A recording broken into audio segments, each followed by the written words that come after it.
have offensive line coach, Jack Bicknell Jr. Coach, first question, Greg, go ahead. So Jack, just start with your analysis on what you're working with. Last spring when we talked to you, it was sort of a partial group. You've added new pieces, so now you got everything together.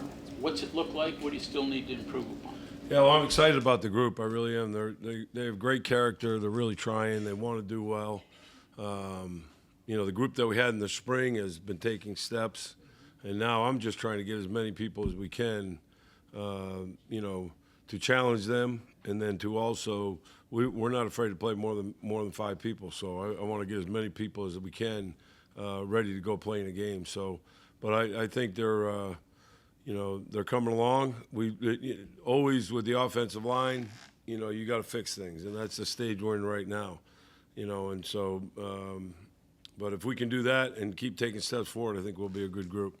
You think you have the 5, 7, 9 that you ultimately want to play with? Yeah, we get 7 or 8 right now. I'd like to get to 9, but we have some young guys that. It's just a progression. I mean, you can just see it. First of all, a couple guys got to get in better shape. Because of the tempo we play with, and so if you're not in shape, you're never going to look good. I mean, we're starting to work through that, and then there's other things. Our defense does a good job, presents problems, so we have to be able to correct those. So that's the way it is in the offensive line. You're just going out correcting things. The main thing is don't keep making the same mistakes, because then we got to get this stuff corrected so we're ready to go in a few weeks.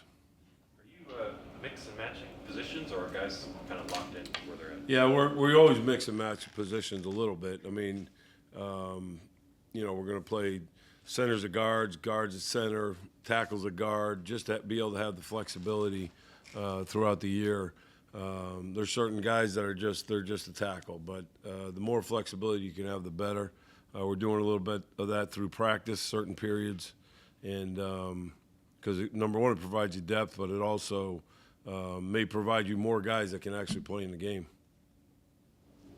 Would you rotate offensive lines consistently if you had the ability to do so? Yeah, I mean, that's what we want to do. I mean, we want to play a lot of people. It's hard to get 10. When I was at Ole Miss, I played with 7, rotating in and out. And a couple of things it does. Number one, it keeps everybody into it, because it's not, 5 guys are starting, it's over for me. So even the backups are like, well, if I can get to the top 7 or 8.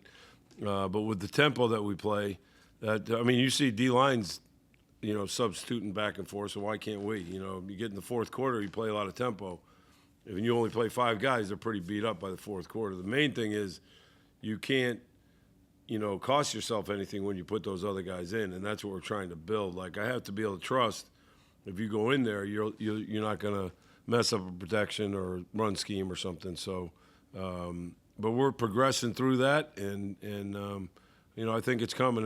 Today wasn't a great day, but there's a lot of things we can get fixed, and I reserve judgment till I see the tape. But we're going to get it fixed. I promise you that. When you substitute, you obviously have to allow the defense a chance to substitute as well. Does that ever come into play? And hey, I really don't want to mess up this rhythm or the pace that Coach Rodriguez wants to go out.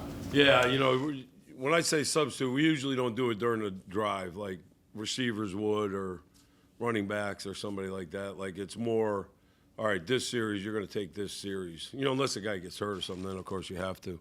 But so for us, it's more, hey, you're going to take this series and maybe a right tackle, and then you switch out a guard the next series. So that's the way I like to do it. And like I said, it keeps everybody healthier. That way, if you get an injury, oh, my gosh, we're not panicking, because that guy's already played a bunch of football. So, and Coach Rod is 100% on board with it. He'd like to play 10. But obviously he also understands you can't play guys if you're not going to be as good as, what I mean? And that's what we're trying to get accomplished through practice. You're mentioning cross-training at all different positions. Where is the evaluation on how much everybody is able to play center if need be? Well, what does center look like right now? Because that has to be very important spot. Yeah, I mean, if you go out there, we got 7 guys snapping, because we cannot run this offense without absolute precise snaps. That's I mean, we got quarterbacks, you know what they have to do. So if they're trying to catch a snap or something, they're not going to be able to execute what they're doing. So Livingston's doing a good job. Carson Lee's doing a good job. You know, Josh Isosa played there today. You know, that was part of some of the things that we switched around. And so Cooper Young is doing a good job. I mean, we have more centers, honestly, that could go in a game than I've ever had. That's for sure. You know, that can legitimately snap the ball, and we can run our offense and be somewhat effective. You worked with Rich previously, obviously. So is the tempo faster now? Even he sort of said he's kicked it up a little bit. Yeah, I Do you mean, see that? it's you know, he wants to play fast, and if we and so that's the main emphasis right now. I think just with coaches, he wants to press the tempo even more. You know, so I love it. I mean, it's probably one of the most O-line friendly offenses that you can get because the tempo tires those other guys out. When you practice with tempo, we automatically are starting to get in shape. You know, there's nothing that happens on the field on a Saturday night that doesn't happen on these practice fields right here. You know what I mean? And so it's not like, okay, we wake up, it's game day, let's really hustle around today. So that's the whole, I think, you know, coach's whole philosophy is we're going to push the tempo, push the situation. And so I love it. So, I mean, we went fast at Ole Miss. You know, I can remember playing Auburn, and I remember the Auburn D-line, I mean, our guys coming back saying they're exhausted, like they can't even move anymore. You know, and that's what we're trying to get to because if we practice that way every day and push that way every day, then I think it's going to show up on the field. Even 300-pound guys don't mind going that fast. No, I mean, they may mind it, but that's too it's their tough luck because they're going to do it. So, no, I think they do enjoy it. You know, we have a couple guys that are struggle with it a little bit, but some guys really don't. I mean, some of the guys are. And they understand that if we're tired, they're more tired than us. So that's always a good thing.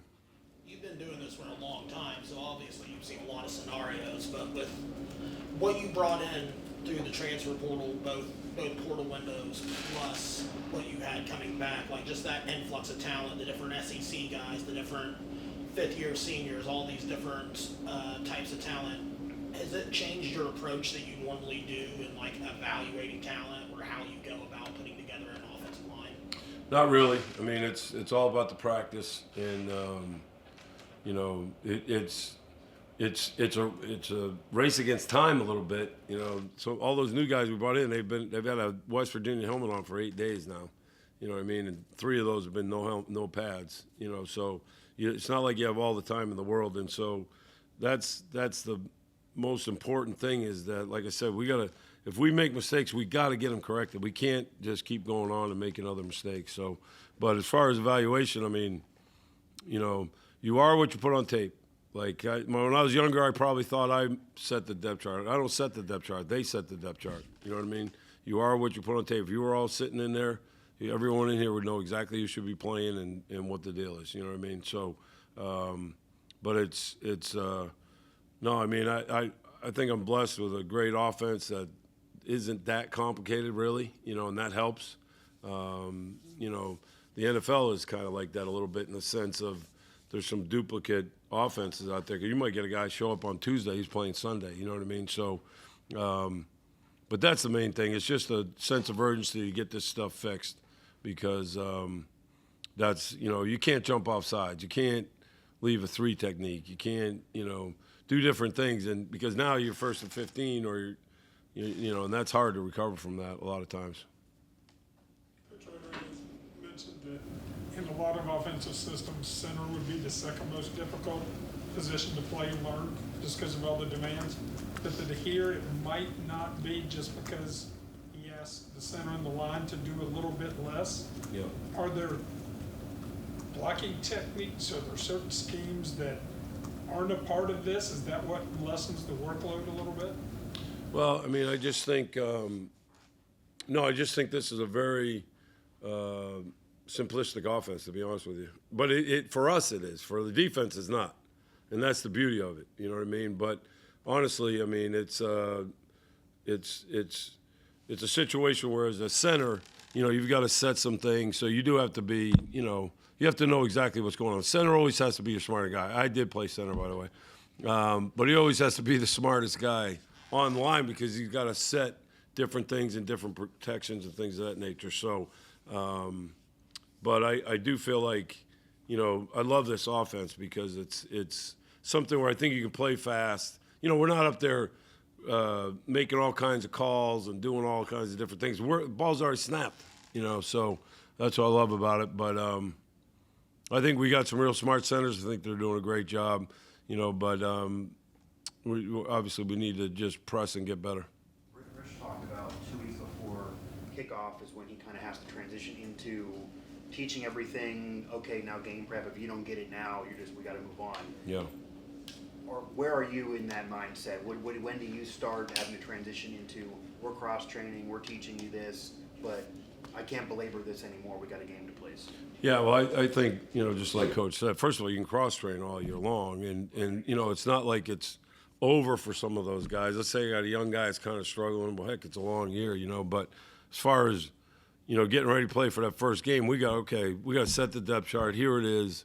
This is what we're doing. We might still cross-train, but we know that, he's going to be able to play in the game, You want to have the depth chart in your mind. Even if you're not going to announce it, we're not going to know. Like, when in your mind do you want to have that? Yeah, I mean, I think, like Coach said, 2 weeks before, 10 days before, you'd like to start to, as you get into the game week prep, all spring long, all the way out here, you can do some different things. But now we're transitioning from playing our defense to playing the next defense. We got to learn that. And when you're doing that, you want to have, I would think you want to have your roster kind of, your 2 deep kind of set. And this is where we're heading. Hey, you've tried to learn it. You haven't learned it. You're not there yet. We're moving on. This is our 2 deep. You keep working. Hopefully you can work your way into that 2 deep. If you had to say this weekend was the start of the season as opposed to 2 weeks left in camp, how confident are you could take those top 6, 7, 8 guys and put an offensive line together that you feel would win a game for you? Well, very confident. I'm excited about this group. I think they're like I said, they have great character. And the things that we're doing wrong right now can be fixed. There's no question about that. And it's a natural progression. It's only my 40th year doing this. Every year, O-line's behind the defense. Defense, they just blitz everybody, and we got to try to pick them up. So I have not the least bit concerned. I really like the room.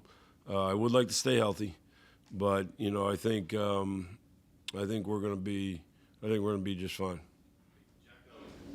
You were at Louisiana Tech, the big Troy Edwards year, right? Yep. Can you just describe what it was like just witnessing that and just the 27 touchdowns for a receiver? Not a running back, I'm sure you would rather that, but it's a pretty wild year, though. Oh, it was a wild year. He was, I think he had 405 yards, 21 catches against Nebraska.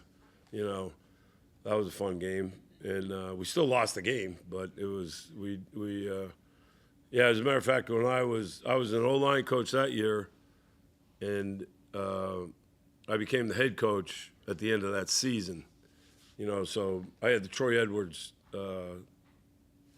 scouting deal.